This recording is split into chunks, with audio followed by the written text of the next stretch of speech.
Hello there, it's the last day of the month of June 2021. Welcome to the broadcast this evening. My name is Dickens Luvanda and my sign language interpreter is Boniface Muridhi. We start with the BBI, the IEBC selection issues, and whereby the selection panel of the appointment of the commissioners to the Independent Electoral and Boundaries Commission, IEBC, led by the chairperson, Dr. Elizabeth Muli, addressed the shortlisted candidates before the administration of a psychometric test on Monday morning.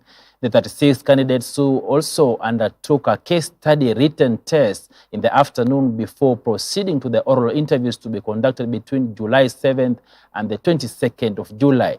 Patroba Ojuang starts our bulletin tonight. The IEBC selection panel for the appointment of 4 commissioners to replace those who resigned has embarked on a rigorous process of filling the 4 vacant positions at the electoral agency. All the 36 candidates gathered at the Kenyatta International Conference Center in Nairobi and undertook a psychometric test, which was followed by a case study. The psychometric test ran for 2 hours, while the case study lasted 1 hour. According to the chairperson of the select committee, Elizabeth Muli, the panel is committed to getting candidates who will inspire public confidence in the country's electoral system. Psychometrics have been used world over as best practice in adding to the robustness of the selection process. The selection panel shall be using an assessment that evaluates cognitive skills of the individual, behavioral preferences, and motivational interests.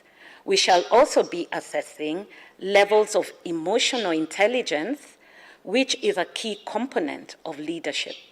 Dr. Muli said that the selection panel will interview 3 candidates every day, with interviews beginning at 9 a.m. Psychometric assessment is a standardized, validated test that enables the measurement of aspects of an individual such as their ability, behavioral traits, interests, and certain attitudes. The shortlisted applicants were picked from a pool of over 629 Kenyans who had applied to fill the 4 positions. All candidates who shall undertake the psychometric test shall proceed to the oral interviews, which shall be held between the 7th and 22nd of July 2021, as earlier notified and published. These interviews are being conducted in public in line with paragraph 3 of the first schedule to the IEBC Act 2011, while taking into account the COVID-19 protocols. The 4 IEBC positions were left vacant following the exit of Connie Maina, Margaret Mwachanya, Roslyn Akombe, and Paul Kurgat after the 2017 general election. Patroba Ojuang, Hope TV Newswatch. Interior Cabinet Secretary Dr. Fred Matiang'i has warned those planning to cause chaos and incitement during next year's polls, saying that they will face the full force of the law. Matiang'i was speaking on Wednesday as he launched the 2020-2025 NCIC strategic plan, where he also warned persons using vernacular languages to incite the Kenyans. Doli Murege with this story. Kenya's history of election violence is threatening to repeat itself, with the culture of chaos witnessed in the recent past during general elections. With almost a few months to the 2022 general elections, Kenyans are seeing the war of words between political parties and leaders. Interior Cabinet Secretary Fred Matiang'i has warned those planning to cause violence in the next year's polls, adding that the security will do their part to protect the freedom and right of Kenyans ahead of the elections. In some cases, we will be fairly ruthless when it comes to those who interfere with the freedoms of others or those who engage in activities that are likely to mess up our country. And we will not hesitate, neither will we be intimidated by any pressures or any complaints from anybody. We will protect this country because this is our only home on earth. Speaking at the Bomas of Kenya during the launch of the National Cohesion and Integration Commission strategy plan on Wednesday, Matiang'i said Kenya's social media will not be shut down over hate speech, which has been witnessed in the recent past across the country. The CS says some of the politicians have started beating drums of war by inciting their supporters in what the government fears may spark violence. We are not going to do those things that people do in other places on earth, like turn off the internet or switch off Twitter. Those ones will not happen in Kenya, not in this country. This is a confident government that is governing confidently because we know we have the support of the people. So we are not going to harass people or do those kinds of things that break the law or interfere with the freedoms of the people. And because we are a confident government, we will live and act according to the law. We'll protect freedoms, but at the same time we'll call people to account. NCIC has often raised concerns of increased cases of hate speech, incitement and political intolerance ahead of the 2022 general elections. NCIC raised a red flag over the escalating ethnic violence in Marsabit, Turkana and West Pokot counties. In January, the Commission unveiled a plan to curb hate speech and incitement ahead of the BBI referendum and 2022 election campaign, with a now launched strategic plan which is seeking to consolidate peace efforts from all stakeholders ahead of the next year's polls. The NCIC released statistics indicating it has handled 434 hate cases since 2017. Some 185 of the total cases were reported in 2017 alone, the election year, with the 85 reported in 2018, 75 in 2019 and 86 last year. We are talking to each other to ensure that we prepare properly and that the country goes through this exercise very peacefully. I said we are more prepared than we were even in 2017 and 2013. Because, you know, when you do something over a period of time and it gives you time to also reflect on it, you can only be better. Already, the IEBC has cited financial constraint and lack of legal framework as some of the biggest handles that could draw the 2022 general election into a disarray. Dolly Mirigi for Hope TV News Watch. The three governors from Ukambani region have welcomed the planned tour of President Uhuru Kenyatta slated for 6th and 7th of July. The President Kenyatta will inspect various projects in the region and commission complete projects. Governors Charity Ngilu of Kitui, Kivutha Kibwana of Makueni, and Alfred Mutua of Machakos met in Wote, Makueni County to deliberate on the presidential tour and highlight issues affecting the region. The leaders also checked on Makueni Governor Professor Kivutha Kibwana, who underwent a successful surgery. Tumekuja hapa hivi leo kumtembelea Governor His Excellency Professor Kibwana, ambaye tulisikia fununu ya kwamba hajisikii vizuri baada ya kuugua kwa muda mfupi. Tukaona yuko katika hali nzuri ya afya na yuko sambamba kabisa and ready to get back to work in a few weeks time. Kwa hivyo tumekuja kumwangalia na kuona ya kwamba yeye yuko salama kabisa. The visit that the president was supposed to have here in these three counties, Machakos, Makueni and Kitui, was rescheduled, and we are just saying that was okay, so that also Professor Kivutha Kibwana can now gain his strength for the 2-day marathon visit that the president is going to make. And to also once again to say that we are very, very pleased that the president has accepted to visit this region and to see what the national government has done and what the county governments have done, and also what we expect that you'll be able to do as we go along this financial year. Pia tumeongea kuhusu hali ya maisha ya watu wetu, tukigusia safari ya Rais Uhuru Kenyatta ambayo inakisiwa kuja wiki ambayo inakuja katika eneo la Ukambani. Tunamkaribisha kwa mikono yote Rais Uhuru Kenyatta aje hapa. Hawa ni watu wake, aweze kuwaona, waweze kumuona pia, aweze kutembea pamoja nasi na tuweze kuongea kuhusu maendeleo. Nataka mkutano huu wa Uhuru Kenyatta akija hapa uwe ni mkutano ambao unatoa mambo ambayo yataweza kuwasaidia watu wetu. Sio tu mkutano ambao atakuja azunguke tufurahi alafu arudi na tuache tu vile vile. Kwa sababu kuna viongozi wengine pia wanapenda tu kuonekana. But having said thank you to His Excellency the President for all the projects that he has been able to do in this region, these 3 counties really need much more projects, especially in the area of water, in the area of roads, and the area of healthcare. And we want to say that especially his UAC, this county of Makueni, it has taken root, and he should now come and encourage, and I'm sure Professor Keuta Kibwana will be able to show him all the things that he has been able to do to accomplish UHC. In Kitui, we have also been able to push that, and also in Machakos.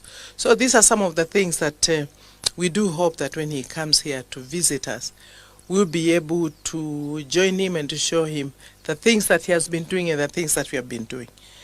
Pamoja na mama na daktari, tumepata pia nafasi ndogo, wakanieleza ni nini kimekuwa kikiendelea katika sehemu yetu, na sana sana kuhusu jinsi mkuu wa nchi President Uhuru Kenyatta atazuru eneo letu. Na sisi sote tukasema kwa kauli moja kwamba hilo ni jambo nzuri sana. Tunamkaribisha kila mahali Kenya ni pake. Tunamkaribisha sana katika shughuli hii. Men have been challenged to stand up to the and be counted in the fight against the gender-based violence. This was revealed by leaders and speakers at the commemoration of the International Day of Parliamentarism and the launch of the Africa Youth Parliamentarians Network, where the theme was GBV and inclusion. The Africa Young Parliamentarians Network brings together legislatures from across the continent who find similar expression in pushing for the economic and political inclusion of the youth of Africa. We want to add the numbers of female legislators. We want to have greater representation, but we must also build the capacity. When we were doing the most important stage of the Protection Against Domestic Violence bill, I was in the House, and we were only 5 members that time. So Honorable Chapkonga would propose an amendment. Mbadi would say, I speak against that amendment, and I would also say, I also disagree with that amendment. So it happened twice or thrice, and the ladies on my side of Jubilee asked me, Chairman, how can you be voting with opposition? But even at that level of such a legislation, their thought was about political parties and not the issues of women or not the issues of young people. My encouragement to our young people today and to the ladies, we have 404 days to the next election. We must raise the bar of conversation in this country. And now let's head to Kiambu County, where a section of residents in Thika are dissatisfied with a court ruling that allowed a private developer to claim a part of Chania Road as his property. The court ruling in Thika said a section of Chania Road near Blue Post Hotel belongs to a private individual and therefore should be closed as by the Constitution. According to the residents of Thika, the road was constructed to beat the traffic of vehicles on the stretch of Muranga route connecting to Thika Superhighway, used for both incoming and exiting vehicles.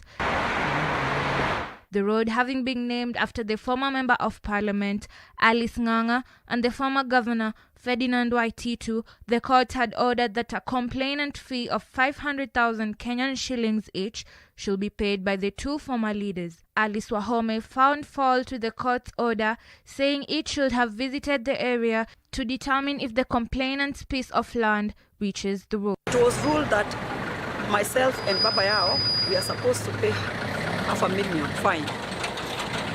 They say that the road is illegal.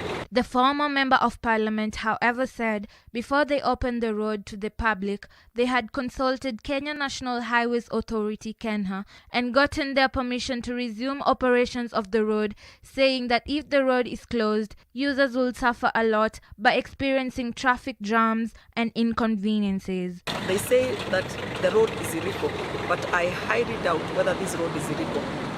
They need to consult the KENHA people, because in the first place, they are the one who gave us the go-ahead to do this road. I can imagine it is situated here in Thika Town, and the ruling was still done here in Thika Town. They need to visit this area and find out whatever brief they were given, whether it is a situation at the ground. Residents argued that the court's decision is inconsiderate to motorists, saying the interest and movements of road users should be considered before that of a single individual.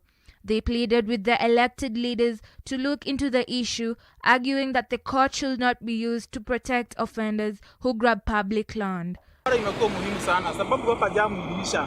Tangu barabara itengenezwa na aliyekuwa gavana wa Kiambu Waititu pamoja na mama aliyekuwa mbunge hapa Alice Ng'ang'a.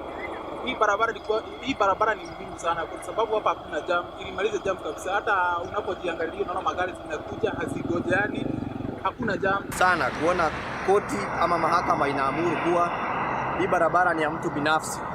Ilhali hii barabara imekuwa ya manufaa na usaidizi kwa watu wanao kutoka kwenye maeneo ya Murang'a wakiingia kwenye town ya Thika na hata kuingia na kutoka. Hii ndio barabara ambayo kila mtu anatumia kutoka wakati anatoka Thika akielekea saidi za Murang'a, Nyeri, hizo saidi zote. Velma Mweresa, Hope TV Newswatch. There was drama at a meeting chaired by Interior CS Dr. Fred Matiang'i after the impeached Wajir Governor Mohamed Abdi Mohamud attempted to sit at the meeting. Dr. Matiang'i was holding deliberations with the Council of Governors at the Kenya School of Government in Kabete, Kiambu County, when Abdi introduced himself as the Wajir Governor, while his former deputy and current governor Ahmed Ali Mukhtar did the same. Mukhtar, who had arrived at the former governor Abdi, found that his predecessor had proceeded to take the present governor's seat, leaving Mukhtar without a place to sit.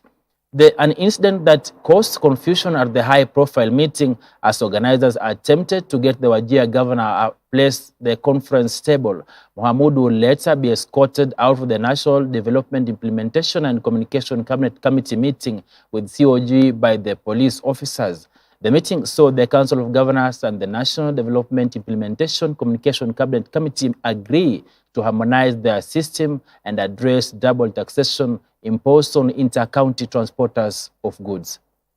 The governors have raised questions about incomplete projects. We have gone through them and we have worked a framework of going to sort out some of these incomplete projects. Some we will be able to sort out through the framework of funding that we have in the budget, and then we will begin to look for other ways that we can work together with them. They have raised genuine concerns about delayed disbursement of resources. We have explained ourselves because of the challenges we've had with revenue as a result of COVID. Thankfully, our governors understand and we are collaborating with them to address these issues. Most of the matters that ordinarily would go to court, from the counties, where county governments are seeking redress on matters that need to be resolved, do not now have to go to court. We will resolve all those issues here. It's a little bit of a frustration that, we are two levels of government in one country, and then now we take matters to court when we can very easily meet as brothers and sisters and resolve those issues together. For me, I think that's a big win, for not just for the manner in which we spend public resources, but also as a demonstration of the maturity in the leadership of our country. That, our governors, many of them very experienced public servants, are realizing that whatever challenges we face are ordinary and we can resolve them together without necessarily spending public resources, going to court and losing so much time out there. And for that, I think my final statement is that this is evidence that devolution is working in the country. A lot of work is being done. And again, credit goes to the work that is being done by our governors and the county governments across the country. We will work with them. Of course, we spent some time talking about containment measures and how we are going to deal with COVID-19. Our Cabinet Secretary for Health has briefed us. We've worked with the governors on a new framework. We are going to work with them on vaccination because His Excellency the President yesterday dwelt a lot on our new phase of vaccinating our populations as the sure way of going to open up the country fully. And when this process begins, governors and county governments are critical partners in this. We've worked very well so far in the war against COVID-19, and now today we have looked at how we will work together on this issue of ensuring that we realize the numbers as were outlined by the President in terms of vaccinating our population across the country. So I thank our leaders across the country for the amount of time they have spent, not just in this meeting, but in tackling the problems of our people. And honestly speaking, this is the best way we can execute the mandate and the responsibilities we have been given by our God to serve our people. And from that story of who indeed is the county governor of Wajir, we take a short commercial break. We'll be back with more.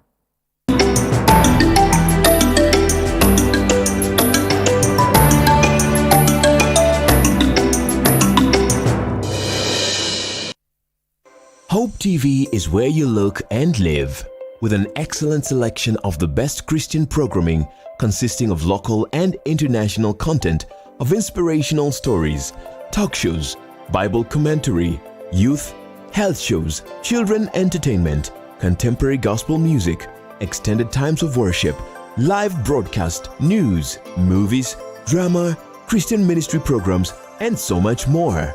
Hope TV is another quality service from Christ is the Answer Ministries, with over 45% of authentic and credible local content every week. Hope TV is a sister station to Hope FM, Kenya's leading Christian radio station, with footprints across the country. Tune in to Hope TV, where you look and live. Welcome to Activate.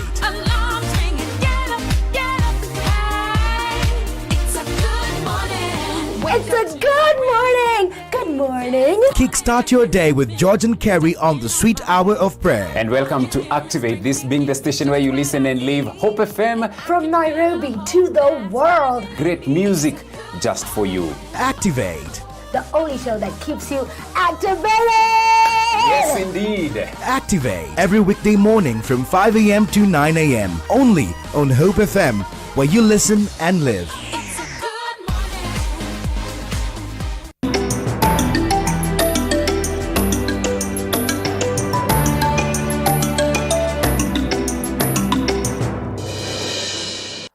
Welcome back, and I would just like you to tell us what do you think should be done, or what do you think about the story on who is the ideal governor for Wajir? Is it Ali Mohamud as per the court ruling in Meru, or the current sworn-in governor, Mr. Mukhtar, who is indeed the governor? What would you say about the confusion that I had told you earlier that was witnessed at the Kenya School of Government during a meeting that was attended by the CS for Interior, Dr. Fred Matiang'i?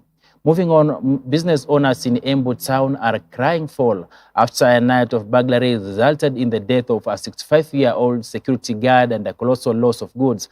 Proprietors say the incident is the fourth to have occurred in a short period of time, and that their businesses now face the risk of closure. Tiffany Wambui has more from Embu. Increased insecurity is becoming a norm in Embu town, as business owners have become victims of notorious burglars who roam throughout the night. 65-year-old Evantus Njeru was the unfortunate casualty of this horrendous offense, as he was murdered during his shift as a defender of the night, with robbers breaking into several shops. Business owners expressed their dissatisfaction as they expected police to be in the vicinity to prevent the burglars from escaping with such a heinous act. Various affected business owners who incurred huge losses highlighted that culprits take advantage of the nationwide curfew and the absence of police to conduct such crimes, as they call upon police officers to fast-track investigations to bring the burglars to book.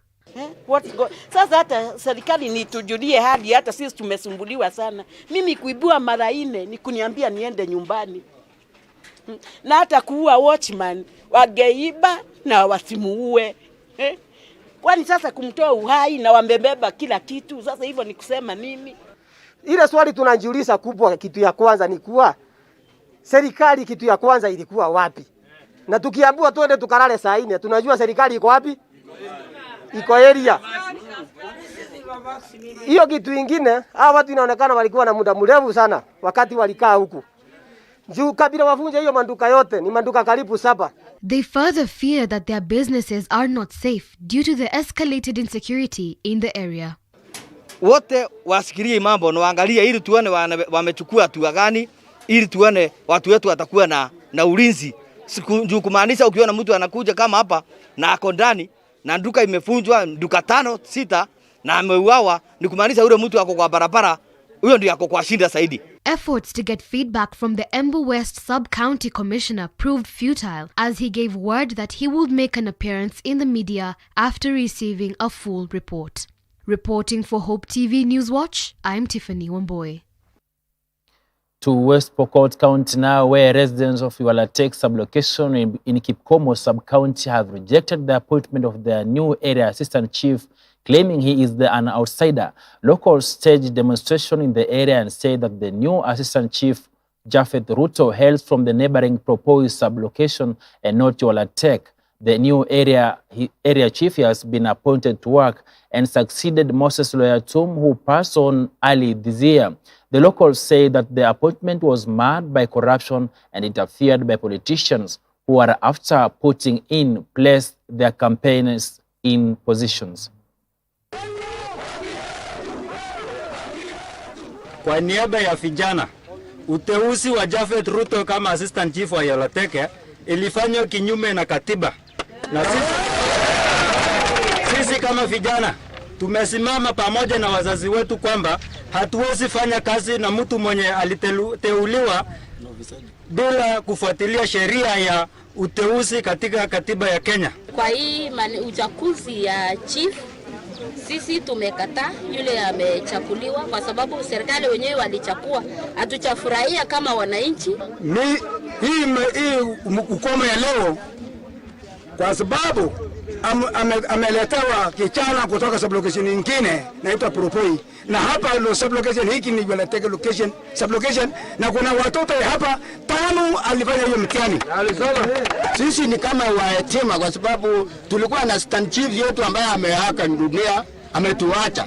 Sasa maandamano yetu ya leo ni ya amani na tunataka haki yetu ambaye ametunyang'anywa. Hii unyanyasaji tumenyanyaswa kwa muda sana.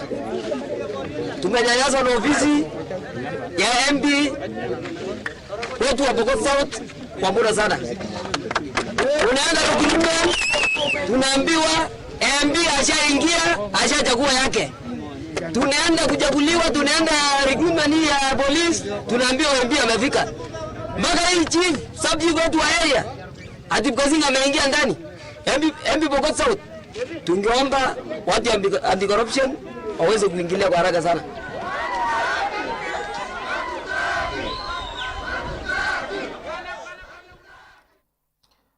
Let's turn to COVID-19 numbers in the country, where a total of 558 people have been infected with the coronavirus from a sample size of 6,357 people in the last 24 hours. The new infections have a positivity rate of 8.8%, pushing the total number of confirmed infections to 184,161, while the total number of samples tested so far now stand at 1,959,701. From today's cases, 529 are Kenyans, while 29 are foreigners. 293 are males, while 26 are females. 265 are females. Meanwhile, 296 patients have recovered from the disease, bringing the total recoveries to 125,684, while the COVID death toll now has hit the 3,364 mark after 13 new deaths were reported in the last 24 hours.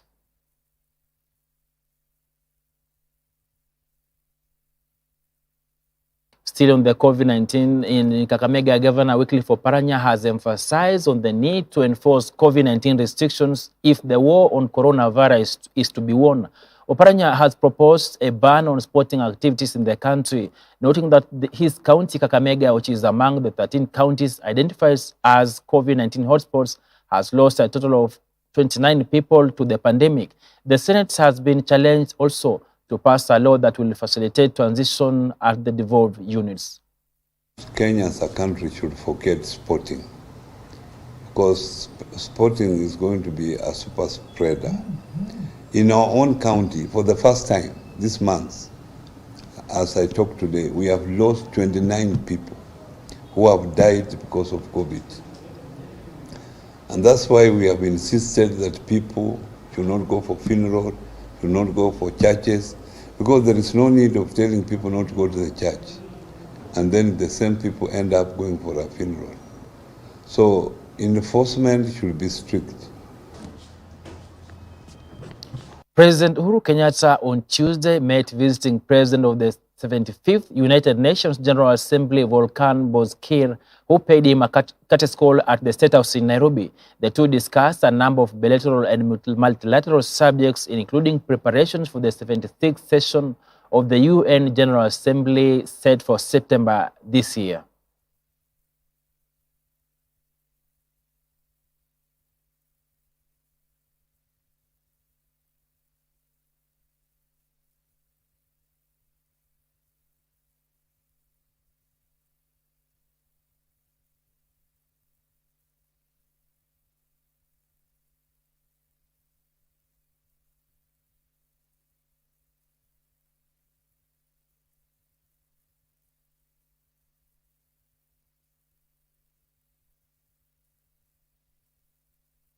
And to some BBI matters, where the hearing of the BBI appeal case entered its second day today, with the appellate team continuing to table their submissions. Following today's submissions, it emerged that the proponents of the constitutional amendment to drive the BBI were Suna East Member of Parliament Junet Mohamed and BBI Secretariat Co-Chair Dennis Waweru, and not President Uhuru Kenyatta and former Prime Minister and ODM party leader Raila Odinga. The appellate court was also told that the High Court had no legal grounds to nullify the BBI process. Alice Diana has more with this story. Senior Counsel Otiende Amolo, on day 2 of the submissions at the Court of Appeal, told the 7-judge bench led by Court of Appeal President Daniel Musinga that BBI promoters were Suna East MP Junet Mohamed and BBI Secretariat Co-Chair Dennis Waweru. Speaking during his submissions on Wednesday, Otiende, while appearing for the BBI Secretariat, faulted the High Court's judgment finding President Uhuru Kenyatta as a key promoter. The advocate told the court that anyone is allowed to support the initiative, and that is what President Uhuru Kenyatta did, adding that nothing in law stops the president from initiating a popular initiative process to amend the constitution. Lawyer Amolo further argued that the High Court introduced a new term, initiator, when delivering its judgment in May, a word he said does not exist in Article 257 of the Constitution. On the question of signature verification, the lawyer argued that IEBC was supposed to verify 1 million registered voters and not 1 million signatures. In his submission, the former Attorney General, Professor Githu Muigai, appearing for the Independent Electoral and Boundaries Commission (IEBC), said that the High Court had no legal grounds to nullify the process.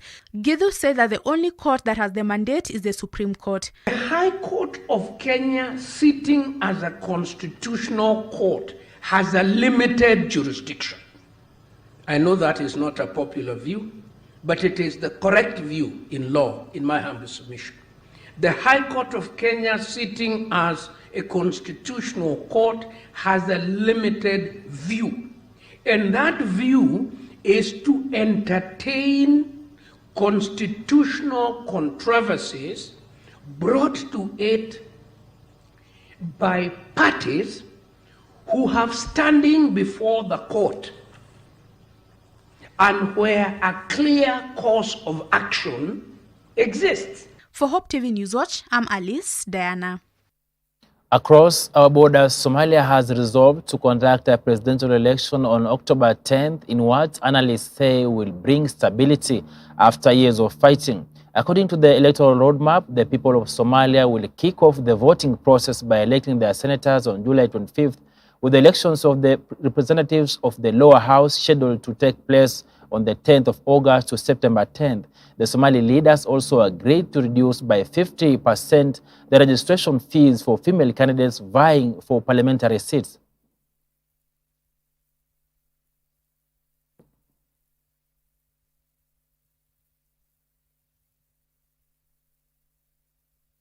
Canada has recorded extremely high temperatures with the reports of fatalities in some areas. The deaths were of the elderly who succumbed to extreme heat waves as the temperature sustained on all-time highs since Friday. Footage from international media shows people showering fully dressed and others swam in rivers to cope with the soaring temperatures. Reports say 134 people were reported to have died in Vancouver, while the police department in the area alone also said that it had responded to more than 65 sudden deaths since Friday, with the vast majority related to the heat.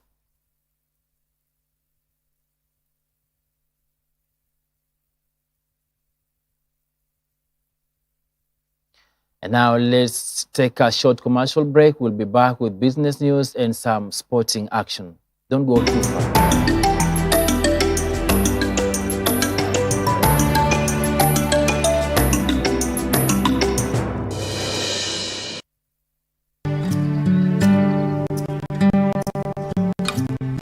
Join John Cosson every weekday as he takes us on a journey through the Bible. Whoever shall seek to save his life, if you go back to living for yourself, you're going to lose it. But whoever shall lose his life, give up his life for my sake, he shall preserve it. Enjoy interesting, knowledge-packed, yet simple teachings through his humor and in-depth understanding of God's Word. The last people that tried to put God in a box, literally, he rose again. He wouldn't stay in their compartment. If God was small enough for me to figure out, he wouldn't be big enough for me to worship. Tune in to Hope TV for John Cosson every 10 p.m., 4 a.m., and 10 a.m. weekdays on Hope TV, where you look and live.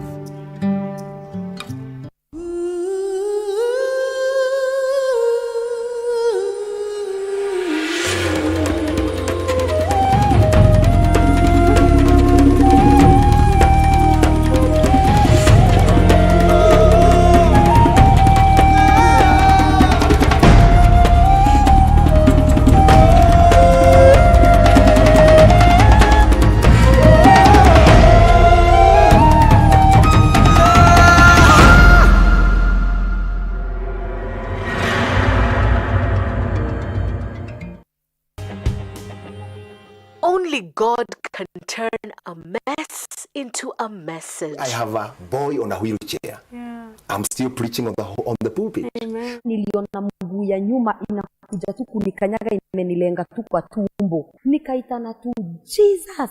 I got tired of working with the x-ray papers, and one day I just woke up and decided to burn them. A test into a testimony. The whole community didn't want to hear that anybody is born again. Excommunicated straight. Bila Yesu hakuna njia. Join Sharon Naitore Wangenye on Testify. Katika hiyo harakati hiyo spirit ikakemewa, mimi nimeona Yesu Kristo namna hii kwa msalaba. Opa, hallelujah, hallelujah. Every Thursday at 8 p.m. for a moment to grow your faith some more.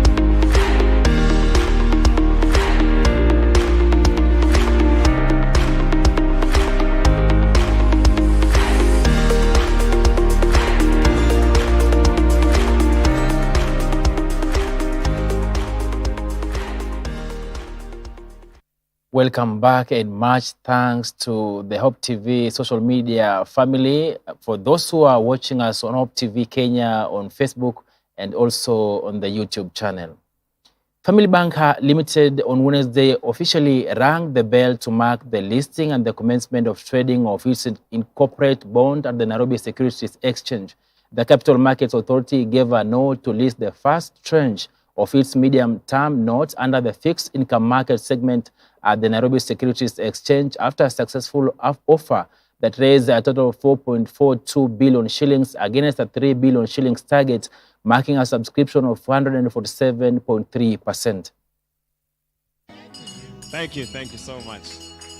When we see people listing, people coming to have all kinds of products like we are doing today, like what we did in the Nation and what we are doing today at the Family Bank, I think gives us people in the business community the confidence that in fact maybe the worst of the pandemic is behind us, and I think the economy is beginning to to pick up, and I think this is very, very, very comforting.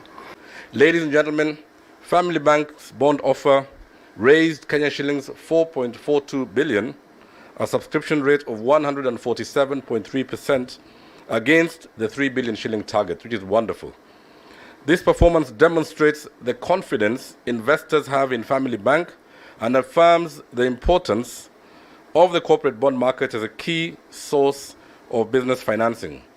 In 2020, we launched our strategic plan, which we have dubbed as Family Bank Takeoff, in which we aim to position ourselves as a very customer-centric bank with customers on top of our mind, where we are building unmatched capability in people, technology, and infrastructure, and also seeking operational excellence through improving our systems reliability. And this is why, dear ladies and gentlemen, we actually made the decision to go into the market to raise our bond so that we can be able to achieve this very aggressive strategic plan, which should be able to see the bank get itself into Tier 1 status. A subscription rate of 147.3% against a target of about Kenya shillings 3 billion with a green shoe provision of 1 billion was very commendable at this point when appetite for corporate bonds, especially in primary markets, has been low, leave alone the challenges that have come with the effects of COVID-19 pandemic. Equity Group Foundation and the Kenya COVID-19 Fund Board have donated medical-grade PPEs to 25 mission hospitals affiliated to the Christian Health Association of Kenya and the Kenya Conference of Catholic Bishops as part of its phase 1 distribution to mission hospitals across the country. According to the foundation, during this COVID-19 period, faith-based hospitals have proven to be an integral part of the national and county COVID-19 pandemic emergency infrastructure, as they have set aside isolation wards, ICU beds, oxygen treatment support facilities, trained staff, and have established protocols for COVID-19 screening, treatment, infection prevention, and control. The second phase of distribution will focus on the remaining 35 mission health facilities, which will benefit from an additional consignment of PPEs when their COVID-19 inpatient installation and management units are actively in use. The health crisis that was thrown at all of us as COVID-19 as agenda number 1 of 2020 and 2021 financial year. We said we are going to enable, number 1, the infantry of the fight against COVID-19, who is the health workers, with what we can do best. And this idea was mooted by our group chief executive officer and our group chairman. So we are very grateful that in this quest, when there's a lot of uncertainty with the various variants of COVID-19 that are coming up, that we are able to get this support this morning. And I'm very happy because this action is going to make us a little more prepared than we were yesterday. We have used these PPEs in the public sector and we know they are good. We have given feedback to the Equity Group on their use. We have used them in the isolation centers. We have used them in transporting patients. We have used them in care of patients. Even in the laboratories, we know they have helped us fight COVID. We thought we could support the 56 county hospitals. We chose every county would pick one hospital that we will focus on, and we will take the responsibilities of PPEs from them. We thought it would be 6 months. But because of using our funds well, we announced to them, no, we'll prolong 6 months to 1.5 years. All the PPEs we have supplied the 56 government hospitals for the last 1.5 years have been manufactured in Kenya. In addition to 56 county hospitals and referral hospitals, the Board and Equity Group Foundation decided to pick 60 mission and faith-based churches to complement the 56. The Kakamega County General Hospital has launched clinical waste microwave equipment to help in shredding waste at all the medical facilities in the county. During the launch, Kakamega Deputy Governor Philip Kuchima affirmed the county government is committed to embrace environmentally friendly and cost-effective waste treatment and disposal technologies. With the ability of the plant to shred and microwave 60% of waste monthly, the plant will also be able to serve other surrounding counties.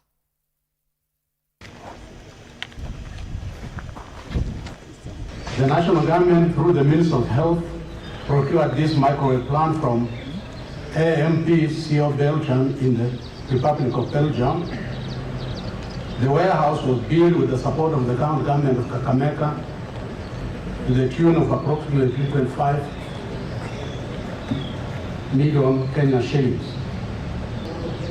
The plant can shred and microwave 400 kilograms of waste per hour, and it can clear approximately 60,000 kilograms, which is the equivalent of 60 tons of waste per month, if its operation is at optimum.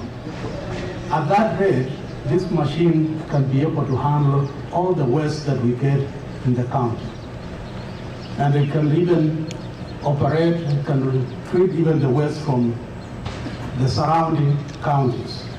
This resultant waste is also non-infectious because after it has been treated at a very high temperature of about 121 degrees centigrade and staying there for 1 hour, all the microorganisms are killed.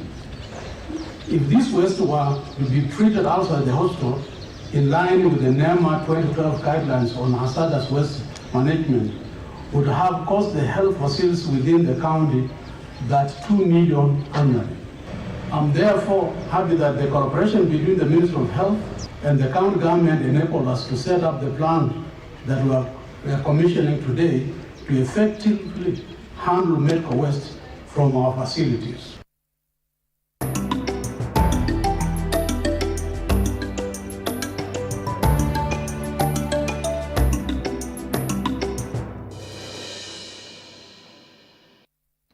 And to some sporting action where Tusker FC bagged CAF Champions League ticket after a 4-1 win over Ulinzi Stars as KCB missed out despite their 2-1 win against Nzoia Sugar in Nairobi.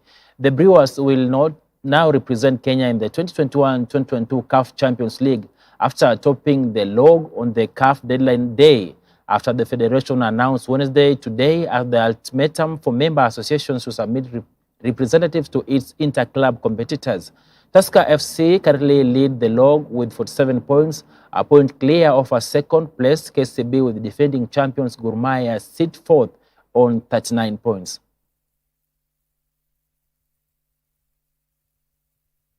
Everton FC has appointed former Liverpool boss Rafael Benitez as their new manager. The 61-year-old Spaniard has assigned a 3-year deal and succeeds Carlo Ancelotti, who resigned early June to return to Real Madrid. Benitez has expressed delight at joining Everton, adding that he believes that the club is going places and is determined to play a big part in helping the club achieve its ambitions. Benitez last managed in the Premier League at Newcastle United before leaving in June 2019, before moving to China to coach Dalian Professional FC and left them in January after 18 months.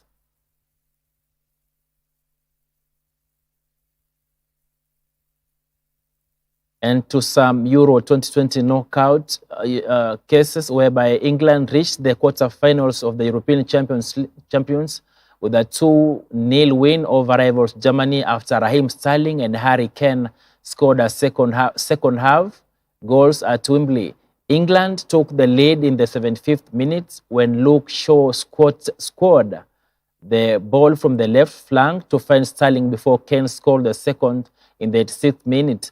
In the other fixture, Dovlik netted a dramatic win in stoppage time at the end of extra time as Ukraine squeezed past 10-man Sweden 2-1 at Hampden Park to book a Euro 2020 quarter-final clash with England. Ukraine reached the last 8 of a major tournament for only the second time after they made the quarters at the 2006 World Cup.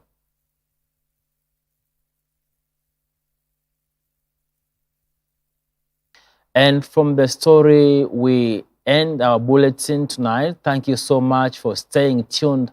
Let's meet again tomorrow, same time. My name is Dickens Luvanda, and my sign language interpreter has been Boniface Morede. Have a blessed night.